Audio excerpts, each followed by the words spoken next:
গ'ল বাস্তু দোষ নিবাৰণ, eradication of vastu fault or defects. বাস্তু দোষ নিবাৰণ কৰাটো এটা জটিল কাম। বাস্তু নিবাৰণ কৰাটো এটা জটিল কাম। ই এটা সতৰ্ক প্ৰায়োগিক বিষয়, মানে ভেৰি চিৰিয়াছ, মানে এপ্লাইড সাবজেক্ট মেটাৰ।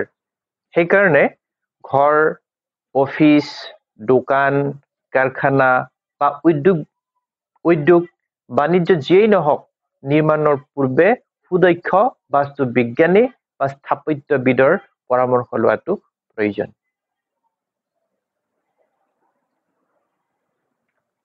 পানী, পায়খানা, ৰান্ধনী ঘৰ, মূল ঘৰটো সঠিক স্থানত যদি নবহে, তেতিয়াহ'লে ই এক প্ৰকাৰৰ সাংঘাতিক তথা প্ৰবল দোষ, যাক কোৱা হয় মেজৰ ডিফেক্ট। গতিকে এই বিষয়বোৰৰ দোষ যদি থাকি যায়, ইয়াৰ উপায় কৰিলেও ভাল ফল পাব নোৱাৰি। অৰ্থাৎ এনে ক্ষেত্ৰত ব্যক্তিয়ে পূৰ্ব জন্ম আৰু এই জন্মৰ যিটো কৰ্মফল ভোগ কৰিবলৈ বাধ্য হৈ যায়।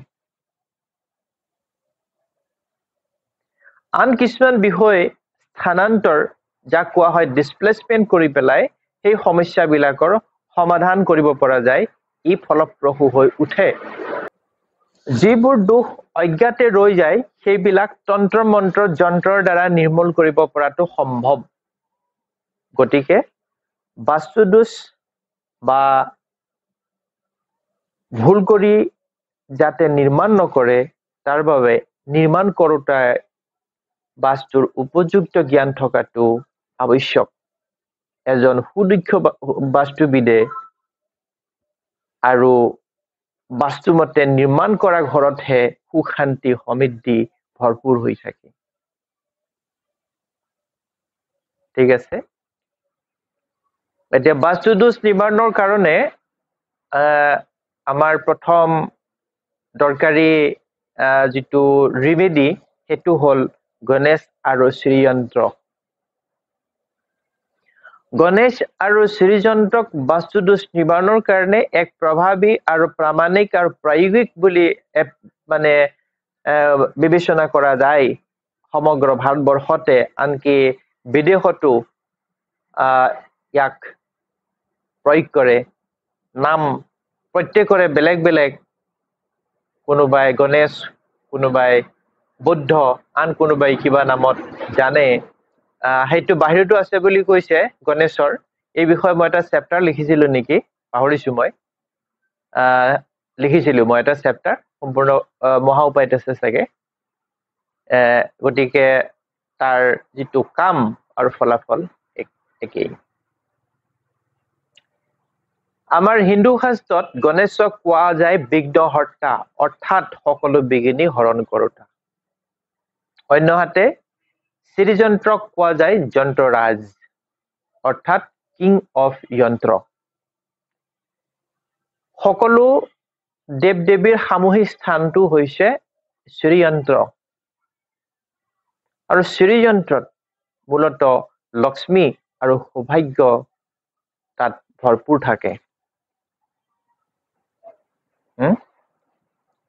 শ্ৰীযন্ত্ৰৰ বিষয়ে ভাৰতীয় বৈদিক যিটো যন্ত্ৰ শাস্ত্ৰ আছে, তাত লিখা আছে, বহুত বিষয় তাত জনা যায়।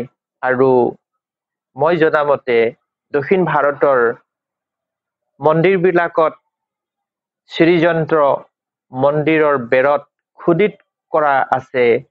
সেইবোৰ যদি তাত ভক্তগণে তাত দৰ্শন কৰে, দৰ্শন কৰা মাত্ৰকেই তেওঁলোকৰ মনোবাঞ্ছা পূৰ্ণ হয়। শ্ৰীযন্ত্ৰ বহুত শক্তিশালী হিচাপে মনা হয়।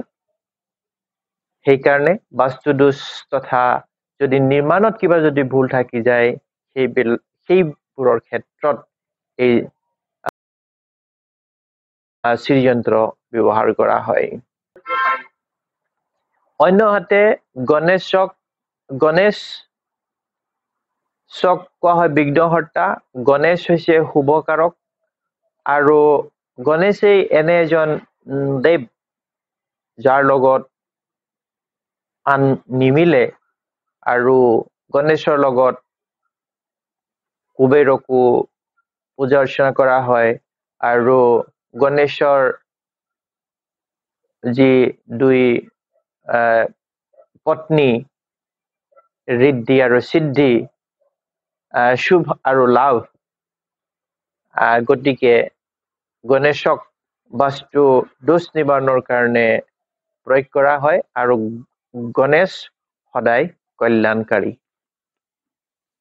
সেইকাৰণে বাস্তু দোষ নিবাৰণৰ কাৰণে গণেশ আৰু শ্ৰীযন্ত্ৰ ব্যৱহাৰ কৰা হয় ঘৰে হওক বা ব্যৱসায় প্ৰতিষ্ঠানেই হওক দুৱাৰৰ সন্মুখত শ্ৰীযন্ত্ৰ আৰু গণেশৰ ব্যৱহাৰ কৰা হয় মাৰোৱাৰী সম্প্ৰদায়ত কি হয় ঘৰ আৰু ব্যৱসায় প্ৰতিষ্ঠানবিলাকত তেওঁলোকে গণেশ আৰু শ্ৰীযন্ত্ৰক সৰ্বাধিক ব্যৱহাৰ কৰে প্ৰতিখন মাৰোৱাৰী দোকান ব্যৱসায় প্ৰতিষ্ঠানত আৰু ঘৰত আপুনি ভিতৰ আৰু বাহিৰত গণেশ আৰু শ্ৰীযন্ত্ৰৰ ব্যৱহাৰ প্ৰয়োগ দেখিবলৈ পাব গতিকে বাস্তু দোষ নিবাৰণৰ কাৰণে শ্ৰীযন্ত্ৰ আৰু গণেশক ব্যৱহাৰ কৰা হ'ব ইয়াত ইন মাই এক্সপিৰিয়েন্স যে শ্ৰীযন্ত্ৰ সোণৰ বেছি ভাল তাৰপিছত ৰূপৰ তাৰপিছত আন আন ধাতুৰ কিন্তু সোণৰ যদি ৰাখিব নোৱাৰে তেতিয়াহ'লে গোল্ড প্লেটেড মানে যেটো সোণৰ পানী চৰৱা গোল্ড মিক্স থকা তেনেকুৱা যন্ত্ৰ পোৱা যায় সেইটো ৰাখিব লাগে আৰু গণেশৰ ক্ষেত্ৰত কি হয় প্লট ওয়াইজ বেলেগ বেলেগ গণেশৰ ৰখাৰ নিয়ম থাকে তথাপিতো শুদ্ধ মানে যেটো গণেশ বগা সেইটো যদি দুৱাৰ সন্মুখত চৌকাঠৰ ওপৰত শ্ৰীযন্ত্ৰ আৰু গণেশ ভিতৰ মুখে দিশত ৰখা যায় তেতিয়াহ'লে ঘৰৰ ভিতৰত থকা যিবিলাক ডিফেক্ট থাকে বাস্তু দোষ সেইবিলাক নিৰ্মূল হ'ব আৰু যদি ঘৰৰ বাহিৰত দিশত দুৱাৰ মুখৰ বাহিৰত ৰখা হয় তেতিয়াহ'লে বাহিৰৰ দিশ থকা যেটো ডিফেক্ট তো খণ্ডন হ'ব গতিকে